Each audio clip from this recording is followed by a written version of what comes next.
حضرت ابوذر غفاری، حضرت بلال حبشی اور دیگر صحابہ رضوان اللہ اجمعین کسی موضوع پر بحث کر رہے تھے۔ بات اتنی بڑھی کہ حضرت ابوذر غفاری نے بلال حبشی سے کہا، اے کالی کلوٹی ماں کے بیٹے، اب تو میری غلطیاں نکالے گا؟ بلال یہ سن کر رنجیدہ ہو گئے، آنکھوں میں نمی تیرنے لگی اور وہاں سے چلے گئے۔ وہاں موجود دیگر اصحاب نے یہ تمام قصہ حضرت صلی اللہ علیہ وآلہ وسلم کو بیان کر دیا۔ واقعہ سن کر اللہ کے رسول کے چہرے کا رنگ بدل گیا اور آپ نے ارشاد فرمایا، ابوذر، کیا تم نے اسے ماں کی آر دلائی؟ تمہارے اندر کی چاہت اب تک نہ گئی؟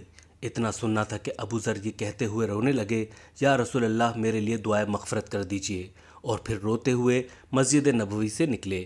حضرت بلال کے گھر پہنچے۔ حضرت بلال باہر آئے تو ابوذر غفاری نے اپنا رخسار مٹی پر رکھ دیا اور بلال سے مخاطب ہو کر کہنے لگے، بلال، جب تک تم میرے رخسار کو اپنے پاؤں سے نہ رون دو گے، میں اسے مٹی سے نہ اٹھاؤں گا۔ یقیناً تم معزز و محترم ہو اور میں ذلیل و خوار۔ یہ دیکھ کر بلال روتے ہوئے ابوذر غفاری کے رخسار کو چوم لیا اور کہا، خدائے پاک کی قسم، میں اس رخسار کو کیسے رون سکتا ہوں جس نے ایک بار بھی خدا کو سجدہ کیا ہو؟ پھر دونوں کھڑے ہو کر گلے ملے اور بہت روئے۔ حضرت ابوذر غفاری زمانہ جاہلیت سے ہی عابد مشہور تھے۔ اسلام لانے کے بعد ان کے وقار میں اللہ عز و جل نے برکت فرما دی۔ شاید یہی ظنون تھا کہ اپنی بات کو رد ہوتا دیکھ کر وہ اس حد تک بگڑے کہ حضرت بلال کو آر پہنچانے کے لیے ان کی والدہ کو اس بحث میں گھسیٹ لائے۔ تاہم اللہ کے رسول کی سرزنش اور غلطی کے احساس پر وہ ندامت کے آنسو بہاتے ہوئے اپنے رخسار حضرت بلال کے قدموں میں رکھ دیتے ہیں۔ یہ صرف معذرت نہیں، تاریخ کی سب سے قیمتی معذرت ہے۔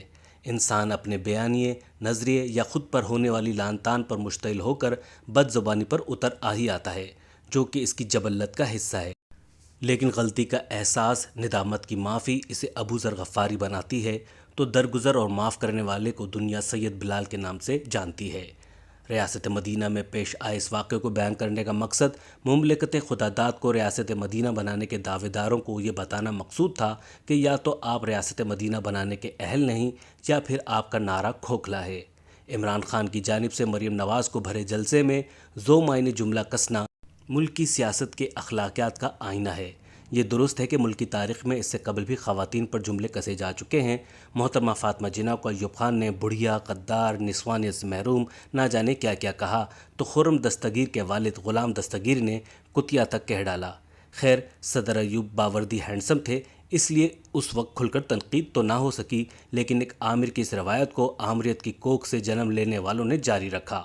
شیخ رشید نے بے نظیر کو پیلی ٹیکسی کہا، نواز شریف نے بے نظیر کی عریاں تصاویر جہاز سے پھینکوائیں، ڈاکٹر فردوس عاشقیوان نے کشمالہ طارق کو ہیرا منڈی کی پیداوار کہا تو خواجہ آصف نے شیریں مزاری کو ٹریکٹر ٹرالی کہہ ڈالا۔ رانا ثناء اللہ نے مریم نواز کے بارے میں کہا کہ ایک ٹیکسی لاہور سے بھاگی اور مانسیرا سے برآمد ہوئی۔ سابق خاتون اول کو جادوگرنی کہا گیا تو عمران خان کو یہودی ایجنٹ، زانی، کوکینی اور کئی القابات سے نوازا گیا۔ تازہ مثال، حال ہی میں عمران خان نے مریم نواز پر جملہ کس کے اس روایت کو جاری رکھا، اور بھی بہت سی مثالیں ریکارڈ پر موجود ہیں۔ چنانچہ اس ہمام میں سب ہی ننگے ہیں، لیکن ایسی اوچھی زبان کے استعمال اور اس کے دفاع کا جو اس وقت بازار گرم ہے، اس سے نہ صرف ملک کی سیاست بلکہ عوام کے اخلاق کا جنازہ بھی اٹھتا دیکھا جا سکتا ہے۔ ملک کی تاریخ میں بد زبانی، برے القابات، بےہودگیوں کی تاریخ بتا کر تو کبھی ان بےہودگیوں کا آغاز کرنے والوں کا حوالہ دے کر جو عمرانڈو قسم کے جواز گھڑے جا رہے ہیں، اس سے بخوبی اندازہ ہوتا ہے کہ ظالم اور کرپٹ مسلط حکمران ہماری ہی شامت اعمال کا نتیجہ ہیں۔ سوشل میڈیا پر نوجوانوں سے لے کر بزرگ حضرات تک بد زبانی کی تعویلیں دے کر یہ بتا رہے ہیں کہ ان کی ریاست مدینہ کا نقشہ کیسا ہوگا۔ یہ تعویلیں دیکھ کر اصحاب سبت کا واقعہ یاد آتا ہے کہ بنی اسرائیل کی ایک بستی ایلا جو کہ بحر قلزم کے قریب آباد تھی، اس قوم کو اللہ تعالیٰ نے ہفتے کے دن مچھلی کھانے سے منع فرمایا تھا۔ یہ اس قوم کی آزمائش تھی، لیکن جب وہ اس آزمائش میں ناکام ہو گئے اور اللہ تعالیٰ کے حکم کو پس پش ڈال دیا تو اللہ تعالیٰ نے ان کو بندر اور خنزیر بنا دیا۔ ڈاکٹر اسرار احمد تفسیر بیان القرآن میں یہود کے اس ہیلا سازی کے حوالے سے تحریر فرماتے ہیں کہ ان یہود میں سے کچھ لوگوں نے اس قانون میں چور دروازہ نکال لیا۔ وہ ہفتے کے روز ساحل پر جا کر گڑھے کھودتے اور نالیوں کے ذریعے انہیں سمندر سے ملا دیتے۔ اب وہ سمندر کا پانی ان گڑھوں میں لے کر آتے تو پانی کے ساتھ مچھلیاں گڑھوں میں آ جاتیں اور پھر وہ ان کی واپسی کا راستہ بند کر دیتے۔ اگلے روز اتوار کو جا کر ان مچھلیوں کو آسانی سے پکڑ لیتے اور کہتے کہ ہم ہفتے کے روز تو مچھلیوں کو ہاتھ نہیں لگاتے۔ اس طرح شریعت کے حکم کے ساتھ انہوں نے یہ مذاق کیا کہ اس حکم کے اصل روح کو مسخ کر دیا۔